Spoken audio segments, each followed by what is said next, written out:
এই দান বাক্স ফেলে দিলাম। আজ থেকে কেউ আর এই মসজিদে দান করতে পারবে না। এই মসজিদের দুতলার কাজ আমি একাই করব। আমার অনেক টাকা আছে। খবরদার কেউ যদি এই মসজিদে দান করতে আসে আমি তার গলা থেকে মাথা আলাদা করে দেব। যাও সবাই। হে আল্লাহ, আমি এই টাকাগুলো তোমার ঘরে দান করতে চাই, কিন্তু ওরা দান করতে দিচ্ছে না। আমি এখন কি করব?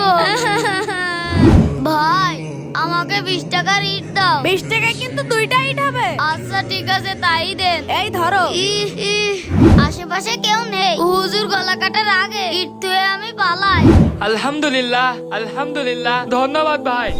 হুজুর, আপনি মসজিদের জন্য টাকা নিচ্ছেন? হ্যাঁ, আমি অনুদান নিচ্ছি। কিন্তু আপনি তো সেদিন বললেন কারো অনুদান নিবেন না। আমি সেদিন রাত্রে বেলা স্বপ্নে দেখেছি তুমি চুরি করে মসজিদে ইট দান করার কারণে আল্লাহ তোমাকে আমার থেকে বড় বাড়ি দিয়েছে। আর আমি অহংকারে অন্ধ হয়ে গিয়েছিলাম, অথচ আল্লাহ তাআলা তোমার দানকেই বেশি ভালোবেসেছে। আলহামদুলিল্লাহ। বন্ধুরা, তোমরা কি দান করো? কমেন্টে জানাও।